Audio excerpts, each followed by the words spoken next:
Good morning, Belen. I'm Frankie Menendez. And I'm Tavo. Welcome to this edition of WBLN for today, March 17, 2016.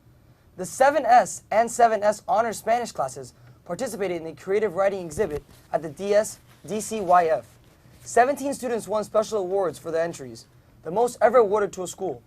Their names are Vicenzo Fuentes, Jose Pereira, George Vigil, Victor Cobas, Mark Salazar, George Wiltz, Jorge de Gotti, Victor Major, Christian Casabji, Gabriel Fortuny, Gabriel Nugent, Eric Torres, Jack San Pedro, Matthew Pancorbo, Sebastian Castillo, Sebastian Ariola, and Andy Chavez.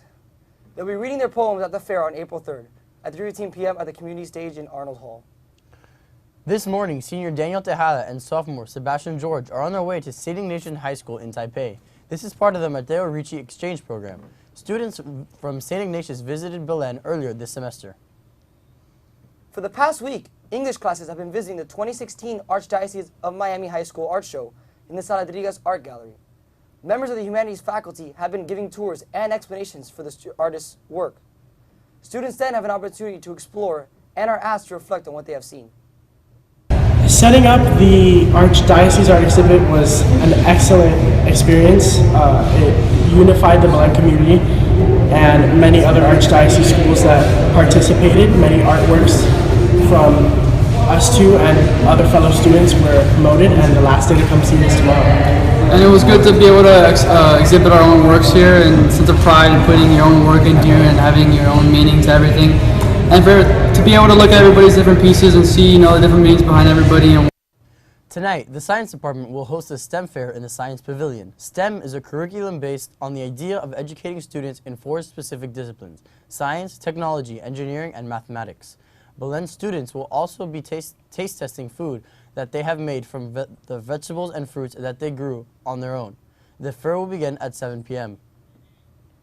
President Obama arrived in Cuba over the weekend.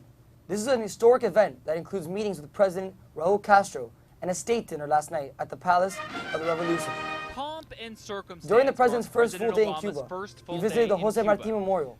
Jose Marti was a man who fought for Cuban independence from Spain more than a century ago. In the guest book, Obama left behind a message that Marti's passion for liberty, freedom, and self-determination lives on in the Cuban people today. The official welcome came at the Palace of the Revolution, where Obama met with President Raul Castro behind closed doors. While the events are historic, there are still sticking points: human rights and economic blockade against Cuba. Cuban President Raul Castro was asked about the country's political prisoners. Give me a list of the political prisoners and I will release them immediately. Just mention a list. What political prisoners? Give me a name or names. Or when after this meeting is over, you can give me a list of political prisoners. And if we have those political prisoners, they will be released before tonight ends. President Obama says the U.S. embargo on Cuba will end, but he cannot say when. Obama made those comments at a news conference on Monday with Cuban leader Raul Castro in Havana. Obama says he brought a large delegation of people to Cuba who are interested in seeing economic relations restored between Washington and Havana. I bring with me the greetings and the friendship of the American people.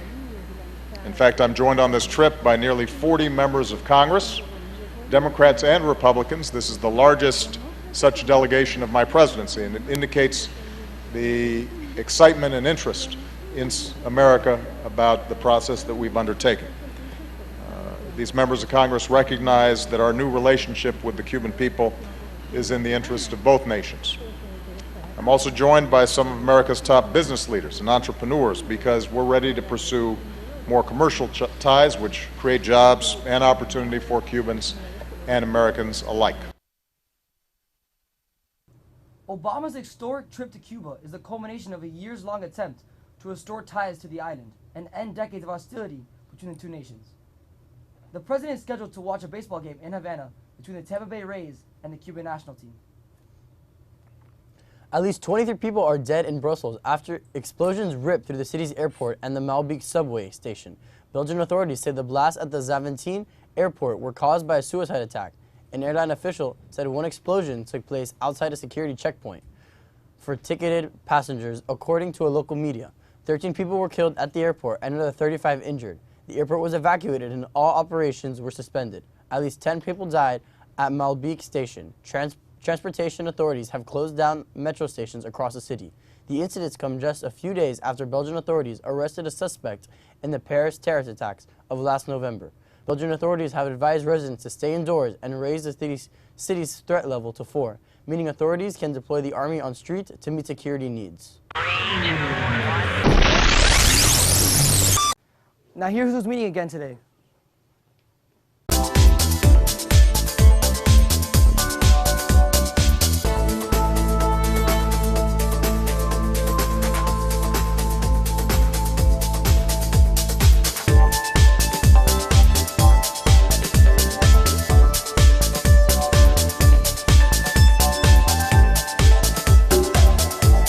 Now stay tuned as we bring you weather and sports right after these messages.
What's up, guys? It's like a beautiful day today. Pretty cold right now, but it should heat up. It's going to be like a nice Easter break. So enjoy, guys. Let's take a look at the Doppler. As you can see, clouds all over Miami-Dade County.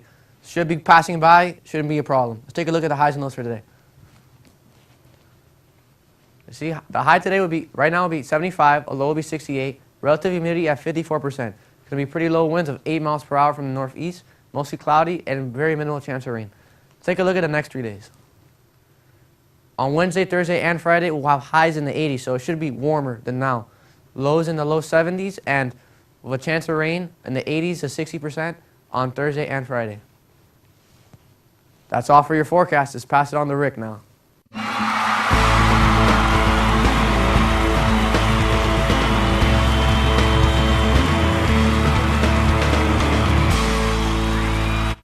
The varsity track team will host a quad meet with LaSalle and Doral. The JV baseball team will travel to Florida Christian at 7 p.m. Middle school baseball will go to Westwood Christian at 4 p.m. Varsity volleyball hosts Messenger Pace at 5 p.m.